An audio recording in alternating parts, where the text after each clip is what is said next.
कई देशों को अपनी यात्रा के माध्यम से शांति का संदेश देने वाले अमरजीत सिंह चावला एक बार फिर से अपने टर्बन ट्रैवलर से मारवा स्टूडियो से निकल चुके हैं। बता दें कि नोएडा स्थित मारवा स्टूडियो में 11 अगस्त 2023 को एक ऐतिहासिक कार्यक्रम Amarjeet Singh Chawla turban traveller flag of for his journey कार्यक्रम का आयोजन किया गया। टर्बन ट्रैवलर के नाम से प्रसिद्ध इस गौरवशाली यात्रा पीस ड्राइव को ICMEI के प्रेसिडेंट संदीप मारवा ने फ्लैग दिखाकर रवाना किया। इस दौरान यहाँ मौजूद सभी लोगों के हाथ में तिरंगा झंडा देखने को मिला। इस पीस यात्रा 7 महाद्वीपों एवं 200 देशों से होते हुए 5 लाख किलोमीटर चलेगी, जिसमें से वह अब तक कई देशों में अपने इस अभियान को पूरा भी कर चुके हैं। इसके साथ ही एक बार फिर अपने 100 दिनों की यात्रा पर निकल चुके हैं। यहाँ ये 25 देशों का भ्रमण करेंगे। बता दें कि देश भर के प्रमुख गुरुद्वारों एवं अन्य प्रमुख स्थानों पर लोगों को एकता, मानवता एवं भाईचारे का संदेश देते हुए निरंतर आगे बढ़ेगी। संदीप मारवा ICMEI के प्रेसिडेंट ने अमरजीत सिंह की तारीफ करते हुए कहा कि ये एक बड़ा ही साहसिक कार्य है, क्योंकि इस उम्र में इतनी लंबी यात्रा करना और मानवता को एकता का संदेश देने का अद्भुत कार्य कोई साधारण आदमी नहीं कर सकता। इनमें जज्बे और साहस को मैं नमन करता हूँ। पीस यात्रा के फाउंडर अमरजीत सिंह ने बताया कि मेरा शौक था, इसी वजह से मैं इस यात्रा को कर रहा हूँ। इसके साथ ही उन्होंने मारवा स्टूडियो को अपने लिए काफी लकी बताया है।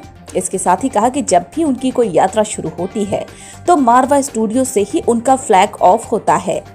इस दौरान ICMEI के प्रेसिडेंट संदीप मारवा द्वारा अमरजीत सिंह चावला को मोमेंटो देकर सम्मानित किया गया। बड़ी खुशी है कि आज हम लोग 11 अगस्त को यहाँ से international chamber of media and entertainment industry का जो सबसे बड़ा मुद्दा है और जिसके लिए ये इतना बड़ा अंतर्राष्ट्रीय चैम्बर खोला गया था, love, peace and unity through art and culture, इसी मुद्दे को लेकर हम लोग ये कार यात्रा को आज यहाँ से फ्लैग ऑफ कर रहे हैं। और अमरजीत सिंह जी हमारे मित्र हैं जो पहले भी एक अंतर्राष्ट्रीय रिकॉर्ड कायम कर चुके हैं। दिल्ली से लंदन तक ये गाड़ी ले जा चुके हैं, पूरे यूरोप से होते हुए। इस बार फिर से इन्होंने 25 कंट्रियों को कवर करने का तय किया है। ICMEI, मारवा स्टूडियो और AAFT इस पूरे मिशन को सपोर्ट कर रही है, क्योंकि वो हमारे ही ब्रांड एम्बेसडर हैं ICMEI के। और हम लोगों ने इन पिछले 30 सालों में जिस इस स्टेटमेंट को दिन रात किसी ने हर इवेंट के साथ इस लाइन को प्रमोट किया है, आज उसी को लेकर ये एक बहुत बड़ा काम होने जा रहा है। लाखों लोग इस पूरे मुहिम के साथ जुड़ेंगे। इन 25 देशों में हमारे भारत की आवाज होगी। और इस गाड़ी को भेजने का सबसे बड़ा तात्पर्य ये है कि जो भारत का शांति का संदेश है, वो संदेश लेकर हम लोग इन तमाम मुल्कों में निकल पड़े हैं। और हमें उम्मीद है कि क्योंकि हमारी नीयत साफ है, हमें बहुत जोश है और हम सच्चे भारतीय हैं, तो मुझे लगता है कि हमें पहचानने में इन 25 देशों के मुल्कों को कोई तकलीफ नहीं होगी। जब हम कल्चर की बात करते हैं तो कल्चर में खान पान आ जाता है, उठना बैठना आ जाता है, बोलचाल आ जाता है, कपड़े फैशन आ जाता है। वो सभी चीज़ों के साथ हम लोग पिछले कई सालों से जुड़े हुए हैं। और मुझे बड़ी खुशी है कि आज इस दिन, इसे मैं महोत्सव कहूँगा, ये हमारे लिए एक बहुत बड़ा उत्सव है, क्योंकि हम पूरा संदेश लेके भारत से निकलने जा रहे हैं। मैं हमारे आदरणीय प्रधानमंत्री श्री नरेंद्र मोदी जी का भी तहे दिल से शुक्रिया अदा करता हूं, क्योंकि उन्होंने पिछले इन 9 सालों में भारत के संस्कारों को, भारत की संस्कृति को, यहाँ के कल्चर को पूरी दुनिया में फैलाने का जो योगदान दिया है वो कभी भी भूला नहीं जा सकता। सर, जो आज नई जर्नी की शुरुआत हो रही है। हाँ जी, नई जर्नी की शुरुआत, ये कोई जर्नी वैसे तो नई है नहीं, ये तो 5 साल से मैं कर रहा हूँ। पर अब इसको जो एक्चुअली जो मैं करना चाहता था कि मुझे 7 कॉन्टिनेंट घूमने हैं। अब 7 कॉन्टिनेंट में से 6 कॉन्टिनेंट में तो आप गाड़ी लेके जा सकते हैं। 7वां कॉन्टिनेंट जो है अंटार्कटिका, वो थोड़ा टफ था, पर वो भी हम कुछ मैनेज करने की कोशिश कर रहे हैं कि गाड़ी हम अपनी वहाँ पर भी लेके जाएं किसी तरीके से, भले ही वहाँ खड़ी करके फोटो खिंचवा के ही वापस आ जाए। तो 7 कॉन्टिनेंट्स की ड्राइव है। तकरीबन 1000 दिन लगेंगे इसमें और 5 लाख किलोमीटर की ये जर्नी होगी टोटल, जिसमें हम 200 कंट्री कवर करेंगे। तो ये थोड़ा सा हिस्सा इसमें मैं कर चुका हूँ, जैसे दिल्ली से लंदन में गया था तो वो आप इसमें इंक्लूड कर सकते हैं, जिसमें मैंने 30 कंट्री करे थे 40,000 किलोमीटर में। सर इसका मेन मिशन क्या है, क्या मोटिव क्या है? मोटिव मेरे लिए है, मेरे गाड़ी पे बड़ा साफ साफ लिखा हुआ है इसके बारे में कि लव पीस के बारे में तो हम बात करते ही हैं, ICMI का जो स्लोगन है वो तो है ही है।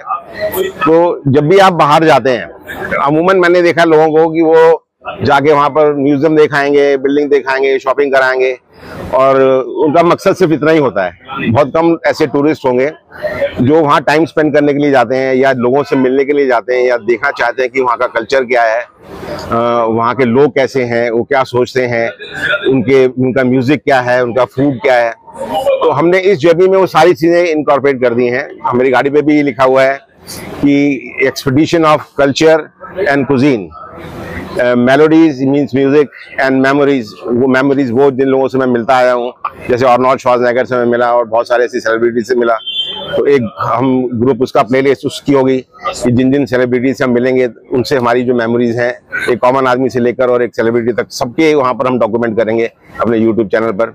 तो मेमोरीज हो गई। उसके अलावा हम दोनों थोड़े स्पिरिचुअल हैं और हमने काफी सारी जर्नीज अपने सिख गुरुओं के ऊपर करी हुई हैं। तो spirituality is also one of our main idea to do in this journey also.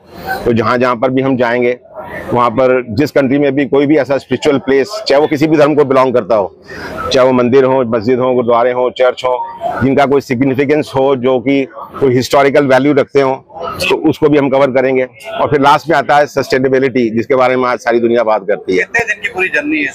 Journey ये है तो 1000 दिन की, पर 1000 दिन का डजन मीन की 1000 दिन इकट्ठे भी हम करेंगे।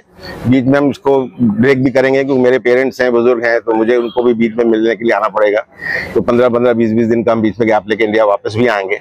सर आपने जो शुरू किया था, इस एज में लोग आराम करने की सोच से आप दुनिया घूमने निकल रहे हैं दोनों। मेरा मानना कुछ और है। मेरा मानना ये है कि जिंदगी 60 के बाद शुरू होती है।